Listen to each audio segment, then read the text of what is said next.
Hello, everybody. Thank you for tuning in to the Liberty Report. With me today is Daniel McAdams. Daniel, nice to see you. Good morning, Dr. Paul. I also want to say good morning to our live viewers out wonderful. there. You know, they're growing and they're watching us. A lot of them watch us every day, so we're thrilled to have them. Very good. Welcome, everybody. Well, today I would like to visit with you and our viewers and all those viewers who will come later in the day to deal with something Hillary said, you know, in the debate, but she's said it before, too. And that has to do with this issue, which can be confusing, and I hope we can help clarify this and figure out what this means. And that is that she says that everybody, the politicians she's talking about, should have a public and a private position on all issues.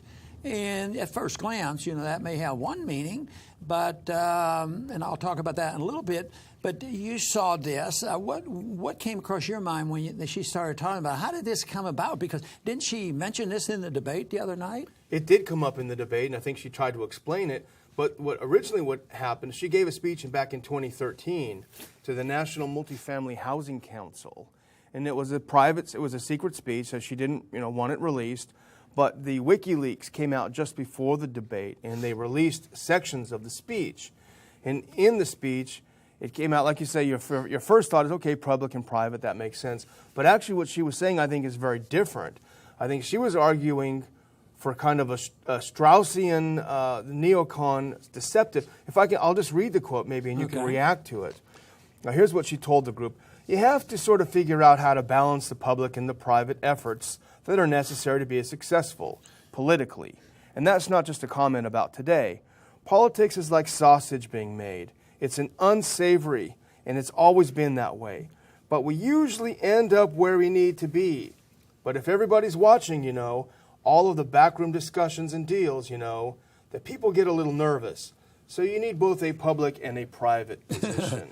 Well, to tell you the truth, that's quite a bit different than what I thought when I saw the headline, a public and a private position, because this issue came up during the presidential campaign. They were asking, what is your private position? What are your religious values? And this sort of thing. And I thought it was legitimate. I think voters are entitled to know what a candidate's personal views are and those private views. I think it's wrong. One form of government that I'm always criticizing is a theocracy. So if you have a theocrat or an atheist who is on a mission, I don't think we need that in politics. Matter of fact, the founders understood this and they wanted to exclude this. But I think you can have private positions, what kind of language you use and whether you are a believer or not. The voters have a right to know that. But really the important thing isn't so much that as what is the position of the politicians on the First Amendment? Are you a tolerant person? Are you going to recognize that you can read books and practice religion if you want, or no religion if you want?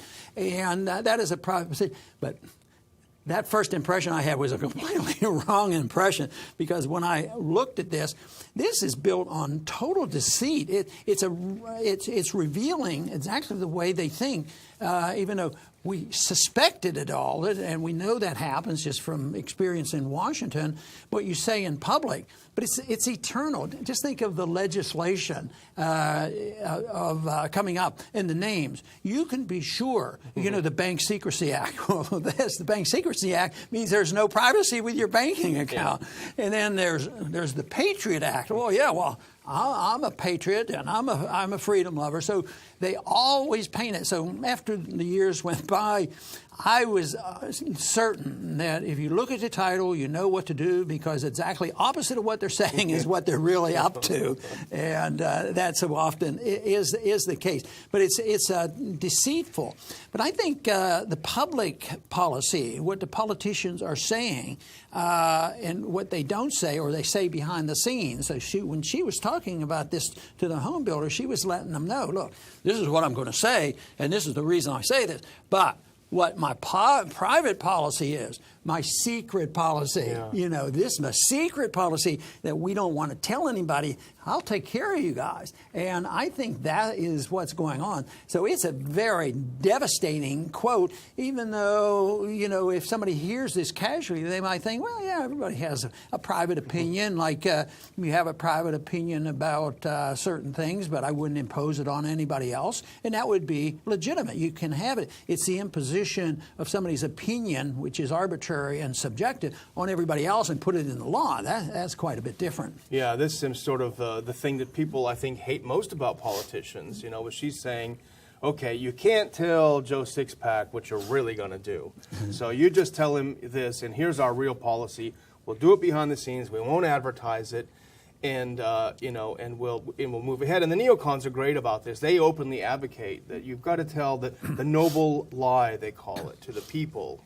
And I think about when she was giving these speeches to the establishment, her donors, people who give money to her foundation and different things, that she's getting awfully close to exposing the deep state. She was talking to them like they were a participant in what happens behind the scenes, what the lobbyists talk about, and how the staff people work, and how there's a pretense in Washington. That's why the political process there isn't where I ever thought the answers were. It has to be the exposure of what they're doing, and let people know how it's working, and let people adapt to different viewpoints and show why you don't need people doing this. But are you going to do it by reforming people and say, okay, but the solution is we're going to elect only honorable people who won't participate in the private position, in the secret position, in the conniving position. We won't have that. But I'm not that confident that they can find those people. And I think the solution so often to curtail the power of the deep state and this behind-the-scenes deal is shrinking the size and scope of government. You know, if they don't have this power, if the individuals in Washington have no authority to draft regulations and laws and taxes, benefits and spending money, why would they spend money on lobbying? Maybe they'd spend it on R&D, you know, and maybe they would spend it on better salaries. Who knows what they would do? But no, just think of the billions and billions of dollars. You know, the campaigns now are billions of dollars. It's all because there is this private position that who's going to control the private position? And I think that's what it's all about. And that's why, you know, people get annoyed with me because this election isn't a big deal. It's this private position, the positions behind in what's happening. And it's not just in what she's talking about. A much bigger deal would be the Fed. You know, who controls that? Hardly anybody. Even when we had committee hearings, could I get the truth out of them being on the banking committee? No.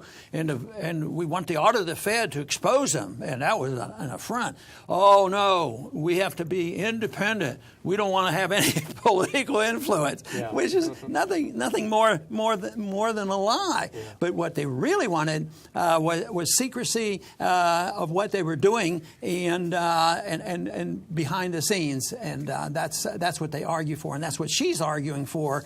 And that's quite a bit different than having a private opinion about a social issue that they have a right to go one way or the other, but has nothing to do with legislation. She's talking about influencing secretly the legislation and assuring her friends in powerful places, I'll take care of you guys. But you're absolutely right, though. And if there was no U.S. intervention in Syria, there wouldn't be a need to have two different positions. You know, and when we were talking about doing this topic, this public versus private, we looked at a couple of recent events that demonstrate that she actually puts this in practice. This isn't a theoretical position for her. And if you'll indulge me, I'll read you a couple of things. Public Clinton versus private Clinton on Syria, for example, on the no-fly zone.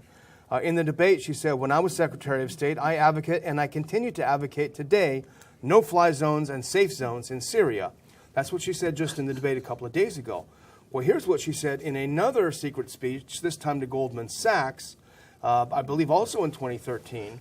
She said, to have a no-fly zone, you have to take out all of the air defense, many of which are located in populated areas. So our missiles, even if they are standoff missiles, so we're not putting our pilots at risk, you're going to have to kill a lot of Syrians.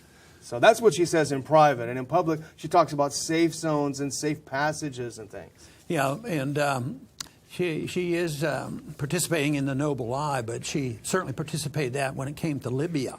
Yeah. You know, how many times did she have a public position, but what was she doing behind the scenes, and how outraged that she would get if somebody would even challenge her on that. Well, remember when the famous time when Senator Paul asked her, you know, and this turns out to be such a prescient thing, and it's such a pivotal moment when he simply said, were you sending these weapons from Libya to Syria? And at the time, you know, people were thinking, oh, that's kind of on the edge. And if anyone was saying it at the time, that sounds like a conspiracy theory. And you know, I wonder what would happen if she said, which answer do you want, my public answer or my private answer? Or whether the member of Congress would say, okay, I know you have a public and a private position on this. I don't want your public position. I want your private, your secret position. What are you doing behind the scenes? See, I think you have to pay for that. That's not a free Oh, yeah, one. you have to donate to the foundation, then you can participate. But here's another one on Saudi Arabia. We were just mentioning it. You know, we're talking about how, talking about the Saudis and the Qataris. This was an email she sent